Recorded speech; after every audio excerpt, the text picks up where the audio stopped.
भी काफ़ी अच्छी दिए हैं एंड जो आपके एंट्रेंस आपका स्टेयर्स है वो काफ़ी अच्छे दिए हैं। तो यहाँ से हमारा फ्लैट स्टार्ट होता है, तो एंट्रेंस हमारी यहाँ से ही रहने वाली है और बाकी रीसेल करवानी है तो नीचे मेरा नंबर मेंशन है, आप मुझे कॉल कर सकते हैं। और बाकी कोई भी इसकी अपडेट चाहिए होती है तो उसके रिगार्डिंग भी आप मुझे कॉल कर सकते हैं। कंस्ट्रक्शन अपडेट आपको बताऊंगा कि किस हाल पे पहुंच चुकी है, किस ब्लॉक में क्या कंस्ट्रक्शन आज की तारीख में यहाँ पे हो रही है। यहाँ पे एम3 की कोई गलती नहीं है, थोड़ा बड़ा प्रोजेक्ट है, थोड़ी चीज़ें डिले हो रही हैं। हालांकि ये कुछ अपने ब्लॉक्स के आपके OC अप्लाई कर चुके हैं, उनकी ऑलरेडी सारी कंस्ट्रक्शन कंप्लीट कर चुके हैं। तो बाकी धीरे धीरे ये सारे ब्लॉक्स की आपकी पोजीशन देना स्टार्ट करेंगे। फेज़ 2 की सब में लास्ट में जाके होगी। जो मिशन प्राइड वाली यूनिट्स थी उनकी पोजीशन सब में लास्ट में होगी। पहले नॉर्मल यूनिट्स का पोजीशन होगा, फिर उस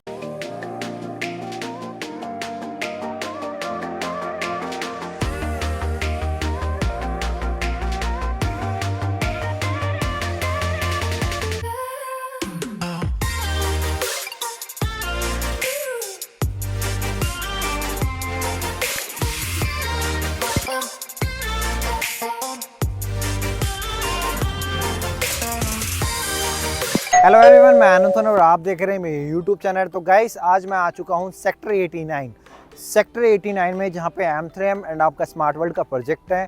तो आज मैं आपको इसकी लोकेशन तो ऑलरेडी मैं ब्रीफ कर चुका हूं, बट अगेन मैं फिर से आपको ब्रीफ करूंगा इसकी लोकेशन एंड इसकी कंस्ट्रक्शन अपडेट आपको बताऊंगा कि किस हाल पे पहुंच चुकी है, किस ब्लॉक में क्या कंस्ट्रक्शन आज की तारीख में यहाँ पे हो रही है और यहाँ पे फेज़ 1 एंड फेज़ 2 का क्या अभी मार्केट में चल रहा है, क्या वहाँ पे कैंसिलेशन हो रही है और क्या वहाँ पे रीसेल हो रही है, और अगर रीसेल हो रही है तो किस ट्रांसफ़र फीस पे वो रीसेल हो रही है एंड इसकी पोजीशन कब तक मिलेगी, वो सारी चीज़ें आज हम क्लियर करेंगे। तो सबसे पहले हम लोकेशन की बात कर लेते हैं, क्योंकि लोकेशन सबसे मैटर करती हैं।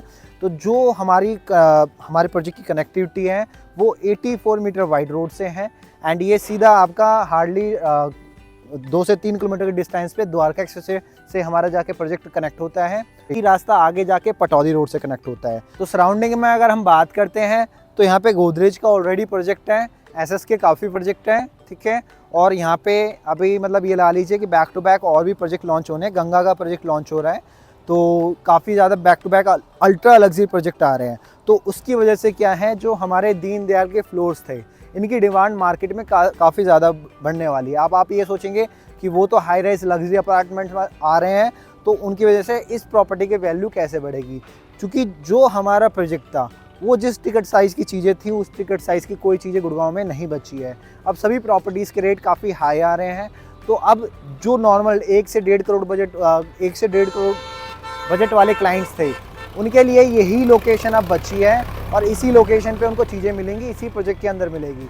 तो इसकी वजह से इसकी डिमांड काफ़ी ज़्यादा बढ़ने वाली है। आगे की बात करने से पहले हम एक बार पहले प्रोजेक्ट के बारे में जान लेते हैं कि हमारा जो प्रोजेक्ट है वो आपका 15 एकड़ में आया था। 25 एकड़ में 2 पार्ट आए थे, M3M solitude, smart world James.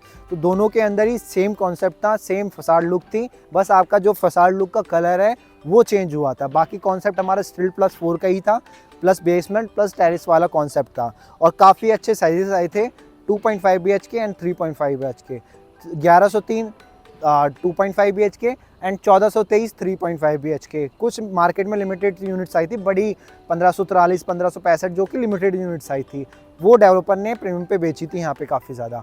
अब बात कर लेते हैं हम प्राइस की अगेन। तो प्राइस आज की तारीख में वैसे तो रीसेल में 9,500 का रेट है, बट डेवलपर का 15,000 का रेट पहुँच चुका है इस लोकेशन पे। तो अभी अगर किसी को कैंसिल अपनी यूनिट मतलब रीसेल करवानी है तो नीचे मेरा नंबर मेंशन है, आप मुझे कॉल कर सकते हैं। और बाकी कोई भी इसकी अपडेट चाहिए होती है तो उसके रिगार्डिंग भी आप मुझे कॉल कर सकते हैं। और बाकी अगर किसी को फ्लैश में इसमें परचेज़ करना है, मान लीजिए किसी के पास आपका कंपोनेंट पैसा नहीं आता है, तो उसके लिए वो फ्लैश में भी जा सकते हैं, वहाँ पे फुल्ली वाइट डील होती है आपकी। तो उसके लिए भी आप नीचे मेरा नंबर मेंशन है, मुझे कॉल कर सकते हैं। कि रेट यहाँ पे बहुत ज़्यादा अप्रिशिएट होने वाले हैं इस प्रोजेक्ट के, ये बात आप लिखित में लेना, चूँकि इस टिकट साइज़ की चीज़ें बची नहीं है पूरे गुड़गांव में। तो अभी अगर आप यूनिट होल्ड करना चाहते हैं तो वो भी आपके लिए अच्छा मौका है। बट अगर आपके पास आगे की फंडिंग नहीं है, मान लीजिए 40-60 में आपने लिया था, 40% आप दे चुके हैं, 60% का डिमांड आने वाला है, तो 40% पे अगर आप निकालना चाहते हैं तो आज आपको डबल का प्रॉफिट मिलता है। बट आप अगर 100% पेमेंट कर देंगे तो कहीं ना कहीं वो प्रॉफिट आपका लेस हो जाता है। तो आज भी आप अपनी यूनिट इसके प्रोजेक्ट के अंदर निकाल सकते हैं। तो आइए तो काफ़ी ज़्यादा लोगों को कंसर्न इस प्रोजेक्ट के अंदर आया था कि हमारी जो यूनिट्स है उनकी हमें पोजीशन नहीं मिल रही है। तो मैं सभी को एक चीज़ एक्सप्लेन करने वाला हूँ कि दीनदयाल की जो पोजीशन थी, ठीक है, मानता हूँ आपकी 2 साल की पोजीशन थी, बट यहाँ पे चीज़ें डिले हो रही हैं। वो क्यों हो रही है? क्योंकि ये जो कॉन्सेप्ट है काफ़ी बड़ा कॉन्सेप्ट है, और यही आप ये देखिए कि इससे पहले सेक्टर 37D में सिग्नेचर ग्लोबल ने प्रोजेक्ट लॉन्च किया था, उसकी भी पोजीशन आज की तारीख में नहीं हुई है। सिग्नेचर ग्लोबल के जितने भी दीनदयाल प्रोजेक्ट थे किसी की पोजीशन नहीं हुई है, जबकि पूरे गुड़गांव में सबसे फास्ट एंड जो डिलीवर करता है वो सिग्नेचर करता है, तो उसने भी आज की तारीख में डिलीवर नहीं किया अपना प्रोजेक्ट। ना ही DLF ने अपने फ्लोर्स अभी डिलीवर किए हैं, ना ही किसी और डेवलपर ने अभी तक अपने फ्लोर्स डिलीवर किए हैं। तो यहाँ पे एमथ्रेम की कोई गलती नहीं है, थोड़ा बड़ा प्रोजेक्ट है, थोड़ी चीज़ें डिले हो रही हैं। हालांकि ये कुछ अपने ब्लॉक्स के आपके OC अप्लाई कर चुके हैं, उनकी ऑलरेडी सारी कंस्ट्रक्शन कंप्लीट कर चुके हैं, तो बाकी धीरे धीरे ये सारे ब्लॉक्स की आपकी पोजीशन देना स्टार्ट करेंगे।